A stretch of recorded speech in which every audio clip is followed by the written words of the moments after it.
এর চেয়ে অনেক আমার কাছে ক্ষুদ্র বিচার বিবেচনা মনে হয়েছে, অনেক ক্ষুদ্র ব্যাপারে আদালত অবমাননার জন্য রুল ইস্যু হয়েছে।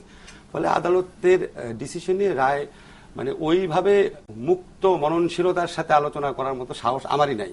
আমি শুধু আপনাকে একটা জিনিস বলি, আইনের শিক্ষক, আমি একটু আইনের আইনের শিক্ষক কেন, বড় বড় আইনজীবীকেও তো আপনার আদালত অবমাননাই করা যায়। আইনের শিক্ষক তো কোনো, আমি আপনাকে আইন না, আমি আপনাকে স্ট্যান্ডার্ড বলি। আইনটা তো আসে স্ট্যান্ডার্ড থেকে। আমার শ্রদ্ধেয় সলিমুল্লাহ ভাই আছেন, আপনি যদি নর্মস দেখেন, গ্লোবাল নর্মস, আপনি ধরুন ওসামা বিন লাদেন, তার বক্তব্য তো প্রচারিত হয়। তারপরে আয়াতুল্লাহ খোমেনি যখন আপনার বা এরকম যারা পলাতক নেতা ছিলেন, বিদেশ থেকে বক্তৃতা বিবৃতি দিতেন, এটা প্রচারে এই ধরনের সর্বাত্মক নিষেধাজ্ঞা আরোপ করা হয়েছে কিনা আমার জানা নাই। এবং আমি যদি একটু তথ্য দেই তাহলে আমার কাছে একটা তথ্য আছে, সেটা হচ্ছে 1988 সালের 19 অক্টোবর উত্তর আয়ারল্যান্ডের স্বাধীনতাকামী দল আইআর এর রাজনৈতিক উইং এর প্রধান গ্যারি অ্যাডামস এর বক্তব্য প্রচারে নিষেধাজ্ঞা দিয়েছিল ব্রিটিশ হাইকোর্ট, এবং সুপ্রিম কোর্ট সেটা বলবৎ রাখে। পরে ব্রিটিশ পার্লামেন্ট সেটা অ্যাকসেপ্ট করে নেয়। আপনি যদি আইরিশ রিপাবলিক আর্মির এটা দেখেন, ওটা একটা সশস্ত্র পার্টি ছিল এবং তারা ঘোষিতভাবে যুদ্ধ করত। ঘোষিতভাবে যুদ্ধ কি আপনার, এটা কি আমার এখানে খুব সুইটেবল এক্সাম্পল কিনা আমি জানি না। তারেক রহমানকে তো বলা হচ্ছে ফেরারি আসামি, সেই জন্য ফেরারি আসামের ঘোষিত যুদ্ধ অন্য কথা। জেরি অ্যাডামস যখন আইরিশ রিপাবলিক আর্মি, শিন ফেন ছিল তাদের পলিটিক্যাল উইং, আর তাদের একটা আর্মি ছিল আইরিশ রিপাবলিক আর্মি, এবং তারা যুদ্ধই করত। ব্রিটিশ যে আছে ইনস্টিটিউশন বা রাষ্ট্র কাঠামো, তার সাথে তারা সরাসরি যুদ্ধ করত। সরাসরি যুদ্ধ আর এটা একই উপমা কিনা এটা আমার পক্ষে বোঝা অসম্ভব। আমার কাছে মনে হয় এটা খুব ভালো উপমা না। আপনি যদি অন্য উপমা দেখেন, যেমন আমি আপনাকে বললাম যে যারা বাইরের নেতা থাকেন বা আপনার ধরেন এরশাদ আমলেও যাদের বিরুদ্ধে আপনার অনেক ধরনের হুলিয়া, অনেক বিরুদ্ধে নির্যাতন, অনেক হুলিয়া না, নির্যাতন না, হুলিয়া ছিল আর কি, পলাতক ছিলেন, তারা হাজির হন নাই বা পুলিশ থেকে পালিয়ে পালিয়ে বেরিয়েছেন। আপনাকে একজন নেতার কথা বলি, আমাদের সময় স্টুডেন্ট লিডার ছিলেন সানাউল হক নিরু, অধিকাংশ সময় পালিয়ে থাকতেন। ওনার বক্তব্য বিবৃতি প্রচার হতো, উনি ছোট নেতা ছিলেন, ছাত্র নেতা হিসেবে বড় ছিলেন, প্রচারিত হতো, অনেক সময় আমরা দেখেছি প্রচারিত হতো। এখন আপনি যদি থিওরিটিক্যালি বলেন যে তারেক রহমান কি রাষ্ট্রের অখণ্ডতা রক্ষা হচ্ছে না, রাষ্ট্র বিপন্ন হয়ে যাচ্ছে, এরকম কিছু বলছেন কিনা, এটা আদালতে যদি আমি তো রায়টা পড়ি নাই, আদালতে যদি মনে হয় তাহলে আমাকে কিন্তু গত এক বছর ধরে তারেক রহমানের যে বক্তব্য বিবৃতিগুলো এসছে, বঙ্গবন্ধুকে নিয়ে পাকবন্ধু বলা বা রাজাকার বলা বা সংবিধান নিয়ে বলা, এবং অনেকে বলছেন যে এই কারণে দেশে এখন আরো রাজনৈতিক জটিলতা সৃষ্টি হয়েছে, বিশেষ করে গাজীপুরে সমাবেশ করতে না দেওয়ার পেছনে বলা হচ্ছে। এটা আমি আসলে জানতে চাইছি। আমি আপনাকে প্রথমেই বলে রাখি, তারেক রহমান বঙ্গবন্ধু সম্পর্কে যেসব কথা বলেছেন হাইলি অবজেকশনেবল, আনএক্সেপ্টেবল, ঠিক আছে। বঙ্গবন্ধু 7ই মার্চ থেকে 25শে মার্চ পর্যন্ত ওনার যে পলিটিক্যাল স্ট্র্যাটেজি, সেটা নিয়ে একজন গবেষক প্রশ্ন তুলতে পারে। পলিটিক্যাল স্ট্র্যাটেজি যেটা ঠিক ছিল কিনা, 25 মার্চে উনি আত্মসমর্পণ না করা ঠিক ছিল কিনা, ওইটা যদি একজন রাজনৈতিক গবেষক করে বা ওটা যদি একজন ইতিহাসবিদ করে, সাংবাদিক করে, এটা ফেয়ার। কিন্তু উনি যেই ল্যাঙ্গুয়েজে যেভাবে বলেছে এটা টোটালি আনএক্সেপ্টেবল। এখন টোটালি আনএক্সেপ্টেবল কথা বাংলাদেশে আরো অনেক বহু নেতা নেত্রী বলেছেন, অনেক বড় বড় নেতা নেত্রী টোটালি আনএক্সেপ্টেবল কথা বলেছেন, এমন ধরেন না অশ্লীল কথা বলেছেন, জঘন্যতম অশ্লীল কথা বলেছেন। এখন আপনি বলতে পারেন যে বঙ্গবন্ধু অনেক বড়, ওনার সম্পর্কে কোনো আপত্তিকর কথা বলা যাবে না, তার চেয়ে যারা ছোট নেতা তাদের সম্পর্কে আপত্তিকর কথা বলা যাবে, তাহলে ধরনের আইন করে ফেলেন যে বাংলাদেশে একমাত্র বঙ্গবন্ধুকে নিয়ে বোধহয় এরকম কিছু আইনের ব্যাপারটা আবার আছেও। আমার কাছে এই জায়গাটা আপত্তিকর। আপনি কারো সম্পর্কেই অত্যন্ত অশোভন আপত্তিকর কথা বলতে পারেন না। বঙ্গবন্ধু অনেক সবার বড়, তার মানে এটা না এখন ধরেন সোহরাব ভাইয়ের পত্রিকার এডিটর, উনার সম্পর্কে খারাপ কথা বলা যাবে না, কিন্তু ওই পত্রিকার বাকি সবার সম্বন্ধে খারাপ কথা বলা যাবে, এটা তো অ্যাকসেপ্টেবল নয়। তাহলে আমাদের সাথে সমর রেজাল্ট করিম বোধহয় সংযুক্ত হয়েছেন, এখন টেলিফোনে সংযুক্ত হয়েছেন। আমি ওনার কাছ থেকে একটা বিষয় একটু জানতে চাইছি, সেটা হচ্ছে তারেক রহমানের কোনো বক্তব্য বিবৃতি প্রচার করা যাবে না, কিন্তু এখন যেহেতু আমরা অনলাইনের মাধ্যমে বাইরের খবরও জানতে পারি, তারেক রহমানের বক্তব্য বিদেশে কোথাও প্রচারিত হলে সেই বক্তব্যের সূত্র ধরে দেশে কি আলোচনা করা যাবে নাকি সেটাও করা যাবে না? আদালতের আদেশে খুব পরিষ্কারভাবে বলা হয়েছে, প্রিন্টিং, ইলেকট্রনিক, অনলাইন বা অন্য কোন সোশ্যাল মিডিয়াতেও ফেরারি বা আইনের দৃষ্টিতে পলাতক আসামি তারেক রহমানের যে সকল বক্তব্য সংবিধানের বিধিবিধানের পরিপন্থী, আইন পরিপন্থী, দেশে অস্থিতিশীলতা বা নৈরাজ্য সৃষ্টি করতে পারে, এ জাত বক্তব্য প্রচার করা যাবে না। আমি জানতে চাইছি তার বক্তব্যের উপর আলোচনা করা যাবে? আমরা যে টকশোতে আলোচনা করছি সেটা কি আমরা মানহানির মামলায় পড়ে যাব? না, আমি মনে করি যে আলোচনা করা যেতে পারে, কিন্তু তার বক্তব্য প্রকাশ করা থেকে বিরত থাকার জন্য আদালত আদেশ দিয়েছেন। একটা মিনিট রেজা ভাই, আমি আপনার কাছে একটু জানতে চাচ্ছি, এই যে কোয়ালিফাই করা হয়েছে যে তারেক রহমানের যেসব বক্তব্য সার্বভৌমত্বের জন্য আঘাত, স্বাধীনতার জন্য আঘাত, এটা কে নির্ধারণ করবে? ধরেন এটা তো ডেফিনেশন নাই, এখন আপনি বলেন সংবিধানের প্রতি, আমি আপনার প্রতি খুবই রেসপেক্ট রেখে বলছি, ধরেন বাংলাদেশের সংবিধানে ইউনিটারি ফর্ম অফ গভর্নমেন্ট আছে। আমার মতে বাংলাদেশে ফেডারেল ফর্ম অফ গভর্নমেন্ট হওয়া উচিত, আমি এটা বিশ্বাস করি।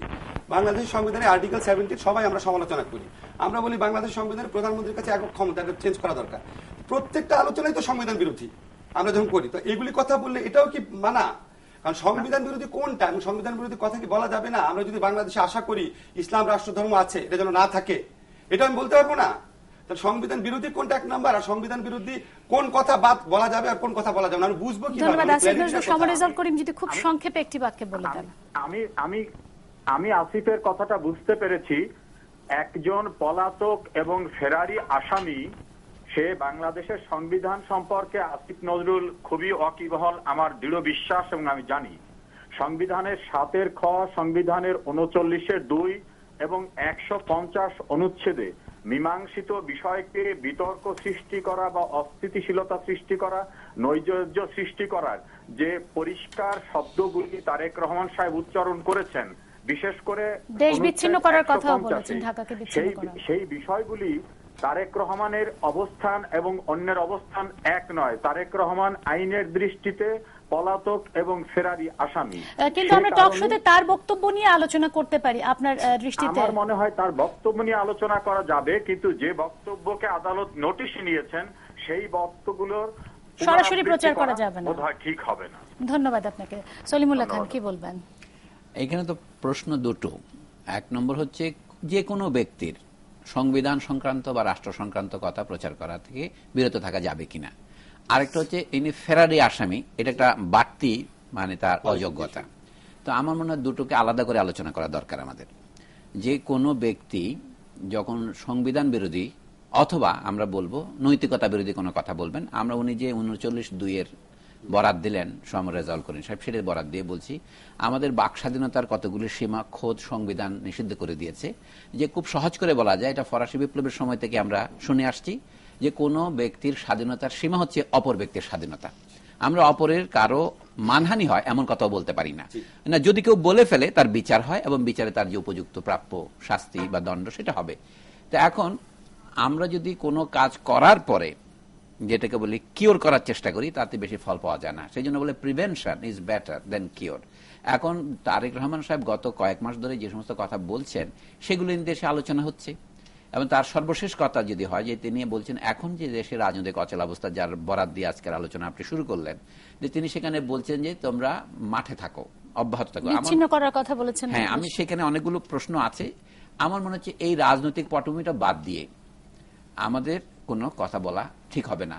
আসিফ নজরুলের সাথে আমি একটু কণ্ঠ যোগ করে বলবো, আদালত সম্পর্কে কথা বলা আমাদের জন্য বিপজ্জনক। আমার এখানে আছেন আমার মুরব্বী কবি সোহরাব হাসান, ওনাকে দেখে আপনারা শুধু সাংবাদিক হিসেবে পরিচয় করিয়ে দিলেন। আমি কবি হিসেবে জানি তো উনি যে পত্রিকায় চাকরি করেন। আজকে বিষয়টা কবিতার না, আচ্ছা আর পত্রিকারও বিষয় না। না, আপনার পত্রিকার প্রধান সম্পাদক এবং মানে সম্পাদক মহোদয়, এনার তো ক্ষমা চেয়ে অভ্যাস আছে, তাকে ক্ষমা চেয়ে অভ্যাস না, এটা হচ্ছে আদালতের যে বিষয়টা আসছে সেটা ক্ষমা চেয়ে অভ্যাস না। এটা মনে হচ্ছে উনি অনেক ক্ষমতাশীল, উনি তো ক্ষমা চেয়েছেন এবং ক্ষমা পেয়েছেন। এখন আসিফ নজরুল সেটা সাহস করছেন না। এখন ইংরেজিতে একটা কথা আছে, where angels fear to tread fools rush in. Mughal Pathan হদ্দ হলো ফার্সি পড়ে তাঁতি। তা আমি কোন সাহসে বলবো? তা আমার ধারণা যে কি, আমি কিন্তু কোন রকম নিষেধাজ্ঞার পক্ষে নই ব্যক্তিগতভাবে, কিন্তু আদালত যখন নিষেধাজ্ঞা দিয়ে দিয়েছে, আমিও রায়টা পড়িনি কি দিয়েছে সেটা। ব্যক্তিগতভাবে আমি হলে বলবো রাষ্ট্রের দিক থেকে আর কি, যদি এই নিষেধাজ্ঞাটা স্বরাষ্ট্র মন্ত্রণালয় বা তথ্য মন্ত্রণালয় আরোপ করতো, আমি বলতাম যে এটা তারা বিজ্ঞতার পরিচয় দেয়। আমি আপনাকে একটা বিনয়ের সাথে একটু জিজ্ঞেস করছি, আপনার পাণ্ডিত্য আমার অনেক বেশি, এই জন্য আমি জানতে চাচ্ছি, মানে আদালত যদি নিষেধাজ্ঞাও দেয়, আমাদের তো ক্ল্যারিটি দরকার। যদি ক্ল্যারিটি না থাকে আমরা বুঝবো কিভাবে যে কোনটা বলা যাবে কোনটা বলা যাবে না? এখন ধরেন তারেক রহমানের যেই বক্তব্য সংবিধান বিরোধী সেটা প্রচার করা যাবে না, তারেক রহমানের কোন বক্তব্য সংবিধান বিরোধী না এটা সবাই বুঝবে কিভাবে? সংবিধানের ব্যাখ্যা তো হাজার রকম হয়। সংবিধানে যাওয়ার আগে আমি বলি, কোন ব্যক্তি যখন অন্যায় করেন, আমরা জানি আমাদের দুই ধরনের ডিটেনশন আছে। আমরা যাদেরকে শাস্তি দেই এটা হলো পিউনিটিভ ডিটেনশন, মানে তাকে ইমপ্রিজনমেন্ট বলি। আর কেউ অপরাধ করার আগে বিশেষ ক্ষমতা আইন ছাড়া অন্যান্য আইনে তাকে আমরা প্রিভেন্টিভ ডিটেনশন করতে পারি। এখন মানুষের কথার মধ্যে এক ধরনের প্রিভেন্টিভ ইন্টারভেনশন, ইন্টারডিকশন বলা যেতে পারে, আপনার কথা মুখ চেপে ধরলাম, রাষ্ট্রের সেই ক্ষমতা আছে, কিন্তু সেই ক্ষমতাটা আমার কথা হচ্ছে দুই দিক থেকে এটা ন্যায়ের দিক থেকে ন্যায্য কিনা এবং রাজনৈতিক দিক থেকে বিজ্ঞতার পরিচয় কিনা। আমি কিন্তু ন্যায় প্রশ্ন তুলে নেই, রাজনৈতিক বিজ্ঞতা কিনা। বর্তমানে দেশে একটা রাজনৈতিক অবস্থা চলছে যেটা আমরা গ্রহণযোগ্য মনে করি না। এটার সমাধানের জন্য শেষ পর্যন্ত রাজনৈতিক উদ্যোগই দরকার। এটা আদালতের হাতে ছেড়ে দেওয়া যাবে না। আমরা কথা আমি সসম্মানেই বলছি, ইংরেজিতে একটা কথা আছে, ইংরেজিতে একটা ডক্ট্রিন অফ পলিটিক্যাল কোয়েশ্চেন আছে, আমি একটু শেষ করি স্যার, বলে যুদ্ধ বিগ্রহ সেনাবাহিনীর ব্যাপার নয়, কিন্তু সেনাবাহিনী ছাড়া যুদ্ধ সাধারণত হয় না। আমি বলছি কি যুদ্ধ হচ্ছে এমন সিরিয়াস ব্যাপার যেটা জেনারেলদের হাতে ছেড়ে দেওয়া যায় না, এরকম একটা বহু প্রাচীন প্রবাদ আছে।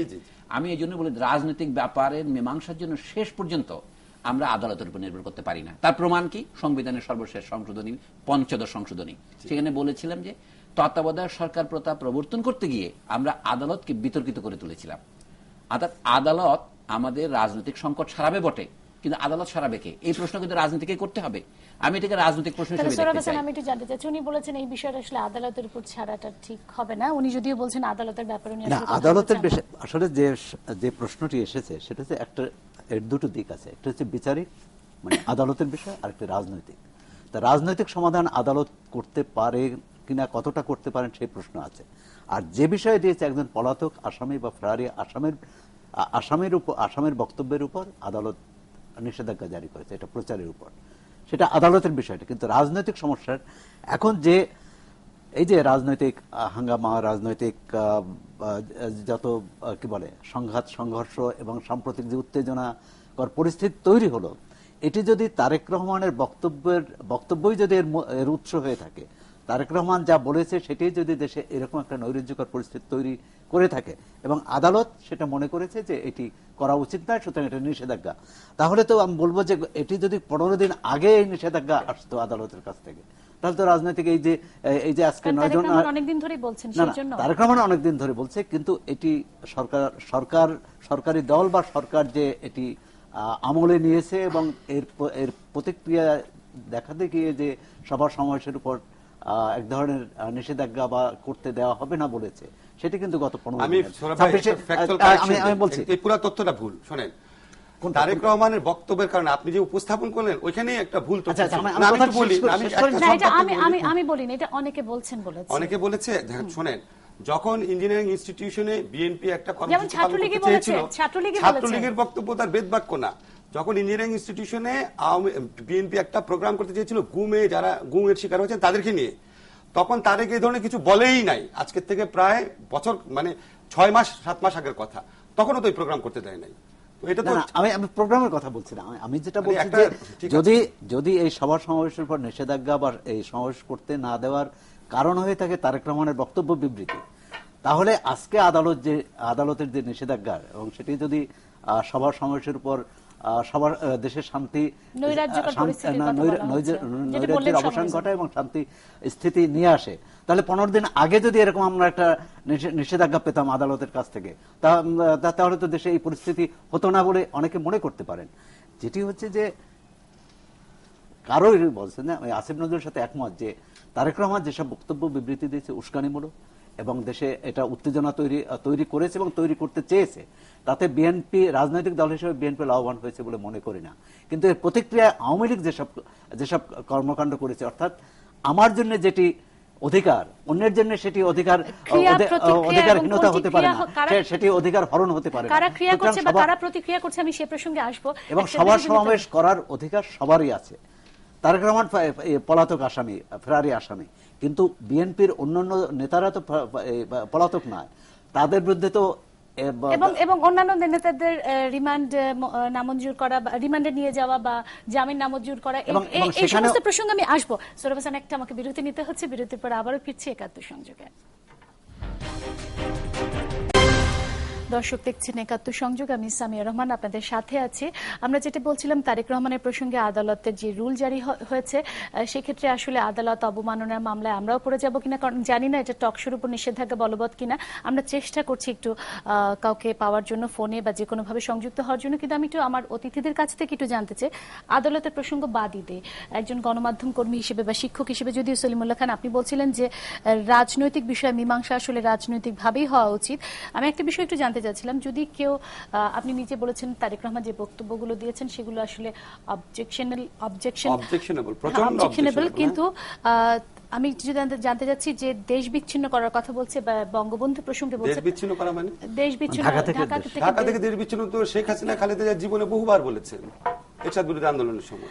তার ক্ষেত্রে তার ক্ষেত্রে যেহেতু একটা ফেরারি আসামির তকমা আছে, দেশের বাইরে আছেন, সেই ক্ষেত্রে কি বলবেন? আমি আদালতের প্রসঙ্গ বাদ দিই। আচ্ছা, এই বক্তব্য গুরুত্ব দেওয়ার কি আমার মনে হয়, শুনেন, আমার মনে হয় কি দেশে এটা নাই, আজকে খুব গুরুত্বপূর্ণ ইস্যু না? আচ্ছা ঠিক আছে, গুরুত্বপূর্ণ বিষয়। আমি আপনাকে একটা জিনিস বলি, হ্যাঁ, এমনি আমরা তো আদালতের রায়টা দেখি নাই এখনো। রায়টা দেখি আমি আদালতের প্রসঙ্গ বাদ দিয়ে না, বলছি। কারণ আমি তো এখন তারেক রহমানের আলোচনা করছি, আমি তো আলোচনা করতে চাই নাই। ধরেন আমি অনুষ্ঠানে আসার আগ মুহূর্ত পর্যন্ত জানি না কি নিয়ে আলোচনা হবে, জানলে বলতে এটা বাদই দেন। এখন আমি আপনাকে একটা বলি, আপনি যে ফেরারি আসামি, পলাতক আসামি এগুলি বলছেন, বাংলাদেশে কোন পলিটিক্যাল লিডার ফেরারি আসামি আর পলাতক আসামি জীবনে কোনো না কোনো সময় ছিল না? বড় পলিটিক্যাল লিডার ছিল তো। এটা এমন ভাবে বলা হচ্ছে যে উনি 10-12 খুন করে পালিয়ে গেছেন। সেকেন্ড ব্যাপার হচ্ছে উনার বিরুদ্ধে একটা রায় হয়েছে, ওটা উনি দোষী প্রমাণিত হয় নাই। থার্ড ব্যাপার হচ্ছে আপনি যতই অপছন্দ করেন, উনি একটা দলের নাম্বার 2 লিডার, যেই দলটা বাংলাদেশে ডেমোক্রেসি আসার পর 3 বার, কারো কারো মতে 2 বার ইলেক্টেড হয়েছে। ঠিক আছে, কাজে এটা তো ওই রকম ব্যাপার না যে এটা একটা ওসামা বিন লাদেন বা আপনার ওই যে ইসলামিক স্টেটের লিডার একটা কথা বলছে ওইরকম না। আর আপনি যে বিচ্ছিন্ন করার কথা বলছেন, দেখেন আমাদের পলিটিক্সে কিছু ল্যাঙ্গুয়েজ আছে। আমি যখন বিচিত্রা রিপোর্টে ছিল আমি শুনতাম এটা কমন ল্যাঙ্গুয়েজ, এর সাথে চামড়া তুলে নিব আমরা। আপনি চিন্তা করেন একটা লোকের চামড়া তুলে নিচ্ছে। কিন্তু আসিফ নজরুল, যখন একজন রাজনৈতিক দলের মুখপাত্র, স্পোকস পারসন যখন কোনো কথা বলেন, সেটা আমরা আসলে ওই রাজনৈতিক দলেরই বিবৃতি বলে মনে করি। তাই তাহলে মুখপাত্র আপনাকে কে বললো উনি মুখপাত্র? উনি মুখপাত্র না, বিএনপি যদি সিনিয়র ভাইস চেয়ারম্যান। চেয়ারম্যান, তো সবাই মুখপাত্র। তাহলে আপনি বলেন, তাহলে আওয়ামী লীগের যে লিডাররা মাঝে মাঝে যেসব কথা বলেন, হ্যাঁ, আপনি ল্যাঙ্গুয়েজগুলো বলবো আমি আপনাকে না, সেই ল্যাঙ্গুয়েজগুলো নিয়েও আমরা প্রশ্ন তুলি। যখন মোফাজ্জল হোসেন চৌধুরী বলছেন যে খালেদা জিয়ার বাড়ির সামনে বালু ইট রাখা হয়েছে তার বাড়ি সংস্কারের জন্য, সেই বক্তব্য আমরা তুলেছি। এটা তো রসিকতাপূর্ণ কথা। ওনারা যখন অশ্লীল, আক্রমণাত্মক এবং অত্যন্ত ইতিহাস বিকৃতিকর কথাবার্তা বলেন, তো সেই কথাগুলো কি আমরা আওয়ামী লীগের বক্তব্য? আচ্ছা, আমি আপনার সাথে আর্গিউ করছি কেন, আমি আসলে প্রশ্ন জানতে চাই আপনার কাছে। আমি সলিমুল্লাহ খান আপনার কাছে জানতে চাই, আমরা যদি আরেকটা প্রসঙ্গে যদি একটু যেতে চাই, দেশের বিভিন্ন নানা রকম ঘটনা ঘটছে, সেটাকে নাটকীয় বলতে পারি বা অস্থিতিশীল অবস্থা বলতে পারি। যেমন রুহুল কবির রিজভির ব্যাপারটি আমরা দেখলাম যে অ্যাপোলো হসপিটাল থেকে তিনি বিল না দিয়ে বের হওয়াতে জিডি করা হয়েছে পর্যন্ত, এবং গোয়েন্দা পুলিশ তাকে নিয়ে যাওয়া হয়েছে, কিন্তু বিলটা তাকে দিতে বলা হয়েছে। এবং পরে দেখলাম যে অনলাইনে দেখলাম যে তার ভাই বিলটি পে করেছেন, এবং তিনি পরে বলেছেন যে তিনি রাজনৈতিক কৌশলে বেরিয়ে এসেছেন। কি বলবেন এই ঘটনাগুলোকে? আপনি তো নিজেই বলেছেন এটা নাটক, মানে ঘটনা যেভাবে আপনি উপস্থিত করছেন এটা নাটকীয় ঘটনা। কিন্তু এখানে দুটো প্রশ্ন বলতে হবে আমাদের। একদিকে হচ্ছে বিজ্ঞতা, রাজনৈতিক কৌশল ইত্যাদির প্রশ্নে রিজভী ভদ্রলোক, কিন্তু যদি তুলনা করতে হয় আমার মনে হয় তুলনামূলকভাবে তারেক রহমান অনভিজ্ঞ লোক। তার কথা বলার মধ্যে রাজনৈতিক যেটা বিজ্ঞতা, কিন্তু তাদেরকে এটা বলার আগে আমাদের সত্যের খাতে আরেকটা কথা বলতে হবে। বাংলাদেশের সাধারণ রাজনৈতিক সংস্কৃতি এটা কি বিজ্ঞতার পরিচয় দেয়? যেমন ধরেন এই যে আমরা তুই শব্দ ব্যবহার করি রাজনীতিতে, মানে এরশাদ তুই কবে যাবি, এই সমস্ত স্লোগান আমাদের ছাত্র জীবনে আমরা শুনেছি। এই ধরনের ভাষা যদি একজন সামরিক ডিক্টেটরের বিরুদ্ধে প্রয়োগ করেন, দুদিন পরে এটা আপনার কাছে ফিরে আসে। মানে তুমি যাকে পিছনে টানছো সে তোমাকে পিছনে টানবে, এটা হচ্ছে জগতের নিয়ম। কিন্তু আমাদের এই রাজনৈতিক সংস্কৃতির সাথে আমাদের সামাজিক অর্থনৈতিক বিকাশও জড়িত আছে। আমি এই কথা বলবো না যে অতি তথাকথিত অর্থনৈতিক উন্নয়ন যেখানে হয়েছে সেখানে লোকে খারাপ কথা বলে না, কিন্তু আমরা মিডিয়াতে সেটা কিছুটা সামলে বলা আমি ভালো মনে করি। এই জন্য বলছি কি, যে কোনো ব্যক্তির আচরণ শেষ পর্যন্ত জনগণের চোখের সামনেই হয়। লোকচক্ষু বলে একটা কথা তো আছেই, তার নিজের রাজনৈতিক লাভ। তাহলে আমি এখানে প্রশ্ন করবো, আপনি বলেছেন মিডিয়াতে সামলে বলবো, রাজনৈতিক নেতারা যা খুশি বলবেন আমরা কি মিডিয়াতে রাগঢাক করে বলবো? না, প্রথমত যে আমরা মিডিয়ারও একটা দায়িত্ব আছে। রাজনৈতিক নেতারা অনেক কিছু বলতে পারে, আমরা সেটি মিডিয়ার কিন্তু একটা দায়িত্ব যেমন আছে, একটা আইনগত বিষয় আছে। মিডিয়া সবকিছু ছাপতে পারে না, মিডিয়া সবকিছু প্রচারও করতে পারে না। সেখানে শালীনতার বিষয় আছে, সেখানে আইনগত বিষয় আছে। কিন্তু রাজনৈতিক নেতারা মাঠে বক্তৃতা দেয়, সেখানে কে তার বিরুদ্ধে আইন প্রয়োগ করবে, এবং যদি সেটি ক্ষমতাসীন দলের নেতা হন তাহলে তার আইন প্রয়োগ হবেই না। সেক্ষেত্রে আমার মনে হয় যে অধ্যাপক সলিমুল্লাহ খান সেটি বলতে চেয়েছেন যে মিডিয়া এটাকে বেশি প্রচার না করা, এটাকে বেশি প্রভোগ না করা, এটাকে বেশি না, উস্কানি তো রাজনৈতিক নেতারাই দেন একে অপরের বিরুদ্ধে, কিন্তু সেটাকে আমলে না নেওয়া, অগ্রাহ্যও করা উচিত। সাংবাদিকতা বক্তৃতা প্রচার করা, বক্তৃতা নিয়ে কথা বলা, এটি কিন্তু সাংবাদিকতা না। সাংবাদিকতা কিন্তু যাদের নিয়ে মানুষের কথা বলা। মানে ধরেন আজকে এই যে অবরোধে কে কি বলছে সেটা বড়, না অবরোধে যে নয়জন মানুষ নিহত হয়েছে। মানুষ মানুষ মানুষ মারা গেছে, গাড়ি ভাঙচুর হয়েছে, আগুন কোটি দেওয়া মানুষের হয়েছে, চলাফেরার আগুন দেওয়া হয়েছে, অধিকার মানুষের স্বাভাবিক জীবনযাত্রা ব্যাহত ব্যাহত হয়েছে, হয়েছে। সেটি অর্থনীতি ব্যাহত হয়েছে। আজকে প্রথম অর্থনীতি- আলোতে আছে যে কৃষক সে পণ্যের দাম পাচ্ছে না, সেখানে যে কিন্তু সোহরাব হোসেন, কপির মূল্য অর্থনীতি দ্বারা তো 1 হচ্ছে টাকা কেজি। 9 জন মানুষ মারা গেছে, 16 কোটি মানুষ এখন একটা অবরুদ্ধ অবস্থায় জীবনযাপন করছে। কিন্তু যারা বক্তব্য বিবৃতি দিচ্ছেন এই সমস্ত ঘটনার পেছনে, তাদের বক্তব্য কতটা তুলে ধরা না, তাদের হচ্ছে? বক্তব্য কি? আগে আমি তাদের যেটা যে- বলছিলাম, তারা যে সৌরভ দায়িত্বহীন, ভাই। তাদের বক্তব্য আমরা প্রচার করব, কিন্তু তারা যে দায়িত্বহীন বক্তব্য দিয়েছে সে কথা তুমি বলতে হবে। এই দায়িত্বহীনতার যে সংস্কৃতি, সেটা আমি কোনো একটা বিশেষ দল বা ব্যক্তির উপর আরোপ করতে চাই না। এটা একটা স্পাইরালের মতো হয়, একজনে বললে আরেকজন একটা বেশি করে বলে, ফলে এই গোটা সংস্কৃতির নামে আনার জন্য আমাদের একটা যাকে বলা হয় ঐক্যমত্য দরকার। কতগুলি বিষয় আছে এই দেশে যদি আমাদের থাকতে হয়, রাজনৈতিক বিরোধ হবে মানুষের, কিন্তু সেই বিরোধের একটা সীমা থাকা উচিত। যেমন ধরেন, আপনি বললেন রিজভী হাসপাতাল থেকে চলে গেছে, আপনি একটা শব্দ ব্যবহার করলেন, তার বিরুদ্ধে জিডি করা হয়েছে। কোন একজন দায়িত্বপূর্ণ রাজনৈতিক নেতা, তাকে প্রতিদিন আমরা টেলিভিশনে দেখি, যিনি অসুস্থ হয়েছেন, সেটা জাতীয় সংবাদ হয়েছে, তাকে চলে গেলে জিডি করতে হবে কেন? এটা তো সিভিল মামলার বিষয়। জিডি করা মানে এটা কোনো ক্রিমিনাল একটা অপরাধ করেছে এরকম মনে হয়, তাই না? আপনি জেনারেল ডায়েরি যখন করেন, বোঝেন যে তা একটা হুমকি দিয়েছে। একজন নেতা যদি এবং পয়সা গোয়েন্দা পুলিশই তাকে নিয়ে গিয়েছিল। যে নিয়ে আচ্ছা, যায় প্রথম হাসপাতাল থেকে যে তিনি দলীয় অফিসে অসুস্থ হয়ে পড়েছেন, তাকে পুলিশ কেন নিয়ে যাবে? তার দলের কর্মীরা নিয়ে যাবে, তার স্বজনরা নিয়ে যাবে না? পুলিশ এই নেয়ার মধ্যেই তো তিনি কেন ওই হাসপাতাল থেকে পালিয়ে আসলেন? যদি পালিয়েও হয়, BNP পালিয়ে আসছেন এই কারণে সৌরভ যে ভাই, তাকে আটক আপনি করবে। জানেন পুলিশ জনগণের সেবক, তার যে তাকে সেবা করে নিয়ে গেছে সেখানে কোনো সন্দেহ নেই। পুলিশ সবসময় সেবা করলে তো ভালো হতো। না না, করুক। আমার বক্তব্য হচ্ছে, হাসপাতালে যদি কেউ বিল না দিয়ে চলে যায়, তার বিরুদ্ধে মামলা করার অনেক পথ আছে। তাকে সিভিল মামলা করতে হবে যে আপনি আমার বিল দেন নাই, আপনার বিলটা দেন।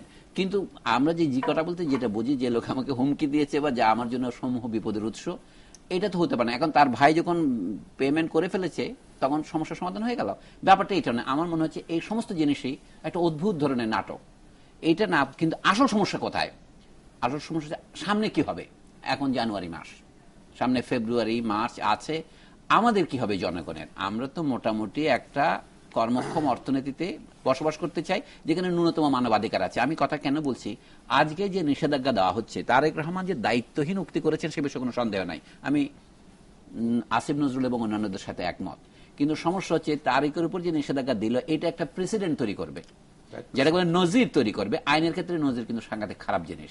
আপনি ভবিষ্যতে তখন আপনার বিরুদ্ধে ধর্মদ্রোহিতার অভিযোগ আসবে, জি, তখন ব্লাসফেমি আসবে। পাকিস্তানে যে ব্লাসফেমির কথা বলেছি, এই জন্য বলছি কোন ক্ষেত্রে আইনের প্রয়োগ আমাদের দেশে হয় না, কিন্তু এই জন্য আমরা একটা আইনকে অভিযোগ করি। কিন্তু তারপরেও আমরা তো ব্লাসফেমি আইন চাইবো না, কখনোই না। চাই না, তাই না? আমরা এটা প্রতিরোধ করি। এই কারণে বলছি কি, ধর্ম, রাজনীতিক যেগুলো স্পর্শকাতর বিষয়, সেগুলি নিয়ে তর্ক তৈরি না করলেই ভালো। তারেক রহমান সাহেব সেটা বিজ্ঞতার পরিচয় দেননি। আমাদের সাংবিধানিক অমীমাংসিত প্রশ্ন বলছেন তিনি, যেগুলি মীমাংসিত। যেমন ধরেন, মুক্তিযুদ্ধে শহীদের সংখ্যা কত, এটা নিয়ে যেহেতু আমাদের কোনো জরিপ হয় নাই, কিন্তু আমাদের একটা রাষ্ট্রীয় সংখ্যা প্রবর্তিত হয়েছে। এখন সেইটা নিয়ে একাডেমিক আলোচনা চলে, জি, কিন্তু প্রচারমূলক আলোচনা চলে না। এখন প্রশ্ন হচ্ছে, ডেভিড বার্গম্যান নামক সাংবাদিকের বিরুদ্ধে আদালত যে সিদ্ধান্ত নিয়েছেন, সেখানে দুটো প্রশ্ন জড়িত। একটা হচ্ছে, তিনি কি আলোচনাটা একাডেমিক করেছেন, যেটা তিনি দাবি করছেন। আমি এটা একাডেমিক দাবি করেছি, কিন্তু আদালত যে দৃষ্টিভঙ্গি থেকে নিয়েছেন, আমার যতটুকু ধারণা, সেটা হচ্ছে তিনি এটা প্রভোকেটিভ হতে বলেছেন। এখন সেটা হচ্ছে জাজমেন্টের বিষয়। তো সেই হিসেবে আমি বলবো, এখানে আদালতের কথাকে আমাদের সম্মান করতে হবে, কিন্তু তারপরেও দেশে যেটাকে আমরা বলি মত প্রকাশের স্বাধীনতা, সেটা যেন ব্যাহত না হয়, সেই দিকেও আমাদের লক্ষ্য রাখতে হবে। আমরা একটা পুলসের রাতের উপর দিয়ে হাঁটছি, মানে এটা বলে কি শার্প রেজার্স এজ বলে, আমরা খুরের উপর দিয়ে হাঁটছি। এদিকেও পড়লো আপনার বিপদ, ওদিকে পড়লো বিপদ। আমাদের বাক স্বাধীনতা রক্ষা করা দরকার, কিন্তু আমাদের জাতীয় স্বাধীনতা রক্ষা করা দরকার। কারণ আমাদের এখন সমস্যা সবকিছুতেই আমাদের জাতীয় স্বাধীনতা সার্বভৌমত্ব হুমকির মুখোমুখি হচ্ছে। এই জন্য বলছি কি, আমাদের রাজনৈতিক মূলধন কি কমে গেছে? মানে স্বাধীনতা কি আমাদের এতই দুর্বল জিনিস, জনৈক সাংবাদিক এটাকে একেবারে দুর্বল করে ফেলতে পারবেন না? হ্যাঁ, একটা কথা আছে এখানে, এর সাথে জড়িত হচ্ছে যুদ্ধাপরাধের বিচার। আমি দেখেছি ডেভিড বার্গম্যানকে আগেও ডেকেছিল আদালত, সেখানে তাকে সাবধান করে দিয়েছিল, এবং নুরুল কবিরকেও তখন ডেকেছিল। আমি সাধারণত ট্রায়ালে যাই না, কিন্তু ওই ট্রায়ালে আমি গিয়েছিলাম দেখার জন্য, নুরুল কবিরের আহ্বানে। তাকে যখন প্রথম করছিল, আমি 2 বছর আগের কথা বলছি, নাসিম সাহেব তখন ছিলেন। আমার কথা হচ্ছে, দেশে এই যে একটা গুরুত্বপূর্ণ রাজনৈতিক বিষয় যুদ্ধাপরাধের বিচার, সেইটা নিয়ে আমরা বেশি স্পর্শকাতর মন্তব্য করলে সহনশীলতা আমাদের কমে যাচ্ছে। কিন্তু যদি আমি বলবো, আমি এখন সবিনয় নিবেদন করব, সহনশীলতা দেখাতে পারলেই আমাদের গুরুতর সেই লাভ ছিল। সহনশীলতাটা আসলে আমাদের রাজনৈতিক দলগুলোর মধ্যে দেখাতে পারছেন কিনা, না হলে এই অচল অবস্থার সৃষ্টি হতো না। আমি আসবো সে প্রসঙ্গে। উনি বলেছেন নাটক চলছে, এটা নাটক না স্নায়ুযুদ্ধের খেলা, এবং দেশ আসলে কোন দিকে যাচ্ছে সে প্রসঙ্গে আলোচনায় ফিরবো একটা বিরতি নিয়ে।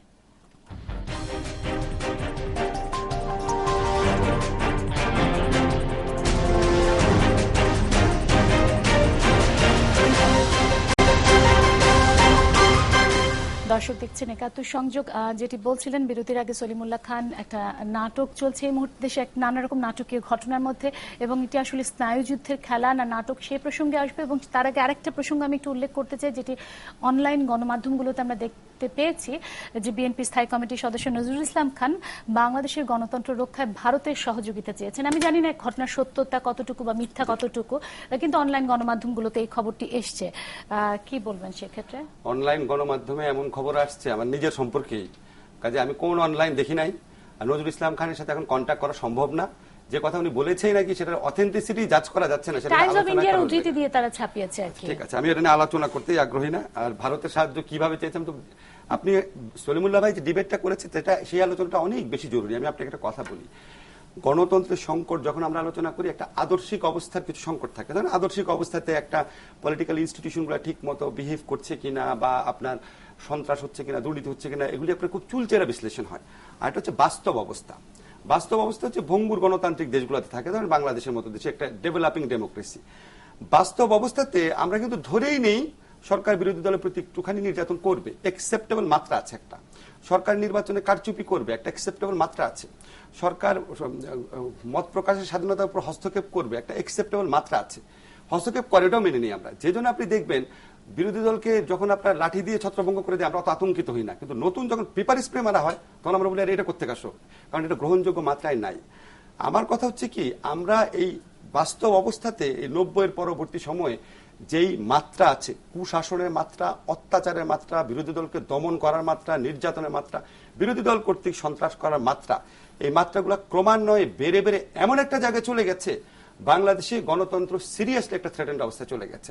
এবং এটার উৎকট প্রকাশ আমরা এমন ভাবে দেখি, আপনি চোখের সামনে দেখছেন একজন নেত্রী, উনার বাসায় সাবেক প্রেসিডেন্ট ঢুকতে দিচ্ছে না, বালির ট্রাক দিয়ে রেখেছে। একটা গর্ধবেরও বোঝার কথা যে উনি এখানে অবরুদ্ধ। উনি অবরুদ্ধ না, সেটা স্বয়ং দাবি করছে প্রধানমন্ত্রী। আপনি কতটা এক্সট্রিম হতে পারে, প্রধানমন্ত্রী বলতে পারেন না যে উনি সন্ত্রাসী করতে যাচ্ছিলেন, বা উনার সন্ত্রাসী আনছিল তাই উনাকে অবরুদ্ধ করে রেখেছি, বললে অসুবিধা কি?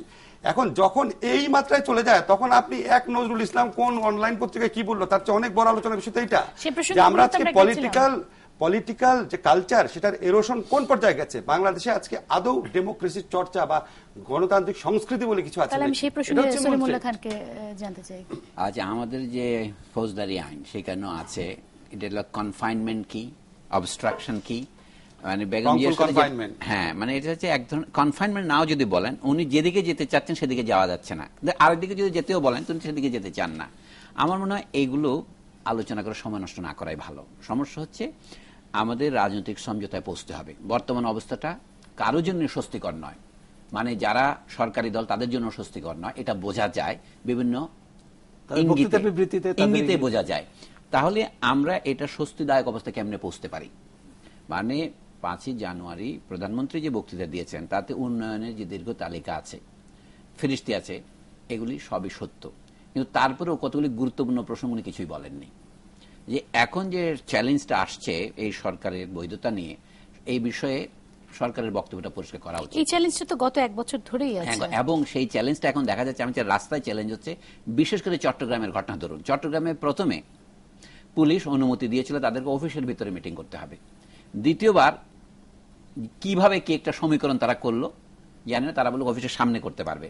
মিটিং শান্তিপূর্ণভাবে শুরু হয়েছিল, বিএনপি নেতারা আপ্রাণ চেষ্টা করছিলেন, বিশেষ করে আমির খসরু মাহমুদ চৌধুরী। কিন্তু তারপরে হঠাৎ একটা মিছিল আসলো, যেখানে পুলিশ পরে বলছে এটা শিবিরের ছেলেরা করেছে, ফলে একটা অদ্ভুত সেখানে হত্যাকাণ্ডের মতো ঘটনা ঘটে গেল, মানে একটা ছত্রভঙ্গ অবস্থা। মিটিংটাও নষ্ট হলো। এখন প্রশ্ন হচ্ছে 5 তারিখে যদি আরো অন্যান্য জায়গায় এরকম সভাপতির অনুমতি দিত, তাহলে কি হতো? চট্টগ্রামের ঘটনাকে তার একটা উদাহরণ, মডেল বা নমুনা হিসেবে দেখা যায়। এখন এই যে বিরোধী আমি খুব আনন্দিত যে আসিফ শেষে একটা বললো বিরোধী দল যে সন্ত্রাস করছে সেটাও নজিরবিহীন মাত্রা ছাড়িয়ে গেছে। এবং এইখানে যে কথাটা আসলে আমাদের বিরোধের প্রশ্ন হচ্ছে, একটা হচ্ছে গত বছরের নির্বাচনের প্রশ্ন, কিন্তু তার সাথে একটা সাব টেক্সট আছে, লুকোনো টেক্সট আছে, পানির নিচে যেটুকু থাকে, সেটা হচ্ছে যুদ্ধাপরাধের বিচার। এবং সেই কারণে জামাতের যে এখন যে আচরণ এই আন্দোলনে অথবা তার গত বছরের আন্দোলনে যেটা আপনি বলেন, সেটা এতে একটা ভিন্ন মাত্রা জোগাড় করেছে। আমার বক্তব্য হচ্ছে এইটা আমাদের দেশে কতদিন চলবে, এবং এইটা বন্ধ করার জন্যে ধরুন আমরা কথা বলছি নির্বাচন 1 বছর পার হয়েছে নির্বাচনের পর, ধরেন এইভাবে আমাদের আরো 4 বছর পার হবে, তারপর তো ইলেকশন একটা হবে, তখন যেটা অমীমাংসিত প্রশ্ন রয়েছে সেই বিষয়ে তো এখনো মীমাংসা হয়নি। না, বেগম জিয়া একটা 7 দফা দাবি দিয়েছেন। আমি আরো একবার কোন এক টিভিতে বলেছিলাম যে এটাকে একটা আলোচনার ভিত্তি হিসেবে ধরে নেওয়া যেতে পারে, ইংরেজিতে বলে কাউন্টার। কিন্তু সেক্ষেত্রে প্রধানমন্ত্রীও তো বলেছেন যে তারা আসলে যেহেতু একবার মিস করেছেন, সেক্ষেত্রে আমি তো বলেছি, আমি শেষ করি। আমার বক্তব্য হচ্ছে কি, এতদিন বেগম জিয়ার বিরুদ্ধে একটা সমালোচনা ছিল, তার তো কোনো বক্তব্য নেই। তারা সবসময় তত্ত্বাবধায়ক সরকার চেয়েছেন, তারা এখনো সেটা চাচ্ছেন, সেটাই তার 1 নম্বর। তারপরে যেহেতু 7 দফা দাবি দিয়েছেন, আমার মনে হচ্ছে কি এটা ফ্লেক্সিবিলিটি। কেউ কেউ মনে করছে বেগম জিয়ার এটা দুর্বলতা, আমি কিন্তু দুর্বলতা হিসেবে চিহ্নিত না করে এটাকে ফ্লেক্সিবিলিটি। বরং গত বছর বিএনপি যেভাবে শান্তিপূর্ণভাবে সমাবেশ করছিল, সেটি বরং আমরা আমাদের একটা আশার আমি যে বক্তব্য যখন একটা থাকে বাজারে, তখন আলোচনার মধ্যে আপনার ছাড় থাকবে, পিছনে আসতে হবে। আপনি আলোচনা যদি কোনো ভিত্তি না থাকে, আলোচনা করবেন কি নিয়ে? ধরেন ওনার সমস্ত দাবি উনি প্রত্যাহার করবেন, কিন্তু আগে থেকে দাবি পেশ করতে হবে। তো আপনি আলোচনার জন্য সলিমুল্লাহ খান, আমাদের অনুষ্ঠানের একেবারে শেষ পর্যায়ে, সরি ঠিক আছে, আমার হচ্ছে কি আলোচনাটাকে একটা ভিত্তি হিসেবে ধরা যায়, কিন্তু দেখি হঠাৎ করে আমরা আগুন পাচ্ছি কেন? এই আগুন পাওয়াটা নিশ্চয়ই, যদি আপনি বলেন যে এটাকে আসমান থেকে নাজেল হয়েছে গজব আকারে, সেটা তো ঠিক না, এটা মাটি থেকে উত্থিত হচ্ছে। সেটার আমি মনে করি বুদ্ধিগ্রাহ্য শান্তিপূর্ণ সমাধানের পথ এখনো খোলা আছে। আলোচনার পথ উনি বলছেন খোলা আছে। আপনি কি মনে করছেন সরকার আসলে ছাড় দিয়ে আলোচনা বসবে? আমি মনে করি সরকার ছাড় দেওয়ার বিষয় না, আলোচনা করতে হবে। রাজনৈতিক একটা সংকট আছে, এটা সরকারকে স্বীকার করতে হবে। এটা শুধু 5 জানুয়ারির নির্বাচনের জন্য নয়, এটি যুদ্ধবিরতির বিচার শেষ করার জন্য, এটি এই সরকারের যে অর্থনৈতিক কর্মকাণ্ড, তারা যে মধ্য আয়ের দেশ করতে চায়, সেজন্য এটা প্রয়োজন। আরো প্রয়োজন যে বাংলাদেশের রাজনৈতিক বাস্তবতা স্বীকার করতে হবে যে আওয়ামী লীগ ও বিএনপিকে দেশ থেকে বিতাড়িত করতে পারবে না, বিএনপিও আওয়ামী লীগকে বিতাড়িত করতে পারবে না। সুতরাং নির্বাচন হয়নি, গণতন্ত্র হত্যা দিবস পালন করলেও কারো জনগণের লাভ হবে না, গণতন্ত্র রক্ষা দিবস পালন করলেও লাভ হবে না। যেটি করা প্রয়োজন, আমিও এই 7 দফা মানতে হবে সরকারকে, বা কবে মানবে, কিভাবে।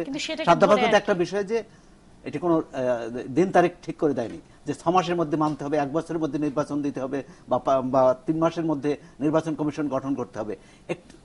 দুই দফায় তো তারা এক হতে পারে। এক হচ্ছে যে সরকারি দল মানে সরকার বিরোধী দলের শান্তিপূর্ণ সভা সমাবেশে তাদের বক্তব্য বিবৃতিতে বাধা দেবে না। 2, বিরোধী দল থেকে যেটি করতে পারে যে বিরোধী দল এমন কোন কর্মসূচি নেবে না যাতে জনজীবনের শান্তি শৃঙ্খলা বিঘ্নিত হয়, যাতে অর্থনৈতিক কর্মকাণ্ড বিঘ্নিত হয়, যাতে একটা অস্থিতিশীল অবস্থা তৈরি হয়। আমার অনুষ্ঠানের সময় শেষ। আসিফ নজরুল, আপনি যদি একটি বাক্যে এই আলোচনার সূত্রপাত ধরেই বলেন। একটি বাক্যে আমি একটা জিনিস বলবো। আমাদের প্রথম প্রশ্ন হচ্ছে আমরা 5 জানুয়ারি নির্বাচন মেনে নিব কিনা। 1996 সনে ফেব্রুয়ারি ইলেকশন আমরা মানি নাই, কেউ মানি নাই। আমরা 88 নির্বাচন মানি নাই।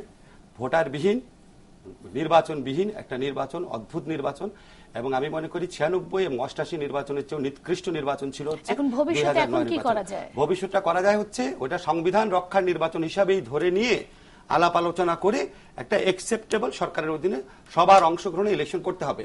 এটা যদি না করে তাহলে দেশে শান্তি আসবে না। একটা কথা আমাকে শুধু বলতে দেন, সবাই একটা কথা বলে যে বিএনপিকে খুবই শান্তিপূর্ণভাবে আন্দোলন করতে হবে। 2014 সনে বিএনপি প্রত্যেকটা শান্তিপূর্ণ সমাবেশ করেছে। এখন আমি যদি সৌরভ ভাইয়ের হাত পা বেঁধে সৌরভ ভাইয়ের হাত পা বেঁধে রাখলাম, সৌরভ ভাই খুবই উত্তেজিত এক রাগের চোটে আমাকে একটা পেপার ওয়েট ছুঁড়ে মারলো, একটা মাথা দিয়ে গুঁতা দিল। মাথা দিয়ে গুঁতা দেওয়ার পর আমি যদি আপনাদের সবাইকে বলি, ওনারা কিন্তু আমি হাত পা বাঁধছি এই জন্যই, কারণ আমি জানতাম উনি মাথা দিয়ে গুঁতা দিবে। This is what government and their supporters are saying. আপনার প্রথম কথা হচ্ছে বিরোধী দলের সন্ত্রাসটাকে একটু আমি করছি না, খুব হালকা করে দেখছেন। আমি হালকা করছি না। আমার কথা হচ্ছে আপনি বিরোধী দলকে সম্পূর্ণ শান্তিপূর্ণভাবে সব কর্মসূচি পালন করতে দিবেন, 1। সেকেন্ড হচ্ছে ওইখানে ক্যামেরা বসায় রাখবেন। বিরোধী দল সন্ত্রাস করা মাত্র আপনি সারা দেশে দেখায় বলবেন যে দেখেন সন্ত্রাস করেছে। বিরোধী দল যদি একদিন সন্ত্রাস করে, একদিনে সন্ত্রাসী সরকারের পতন ঘটবে না। আওয়ামী লীগ বিরোধী দলে থাকা অবস্থায় বিরতিহীন ভাবে শত দিন সন্ত্রাস করেছে। তো এটা বাংলাদেশের পলিটিক্যাল কালচার। আপনি হঠাৎ করে এমন একটা আলোচনা শুরু করবেন যে ধরেন প্রত্যেকে ধরেন আমি একটা সেকেন্ড বলতে দেন, ধরেন সময় আমরা নেই, সবাই গালাগালি করে কথা বলি, ধরেন আমরা একটা জায়গা থাকি সবাই গালাগালি করে কথা বলি, হঠাৎ একজন গালি দেওয়ার সাথে সাথে বাকি সবাই বিস্মিত বললাম ভাই আপনি গালি দিলেন কেন? এটা হচ্ছে এরকম ব্যাপার। বাংলাদেশে কোন হরতালে কোন অবরোধে সন্ত্রাস হয় নাই, এটা খুবই নিন্দনীয়, কিন্তু এটাই আমাদের পলিটিক্যাল কালচার। এই কালচারকে সমর্থন করা যায় না। সমাধান করা যায়, শান্তিপূর্ণভাবে সমাবেশ করতে দিবেন, তাহলে এটা হইলে আপনি বিরোধী দল যদি করে সবাইকে জেলে নিয়ে ভয়। আপনাদের সবাইকে অসংখ্য ধন্যবাদ। আমার হাতে আর সময় নেই আলোচনার জন্য, আজকের মতো আমাকে শেষ করতে হচ্ছে। ৭১ সংযোগ।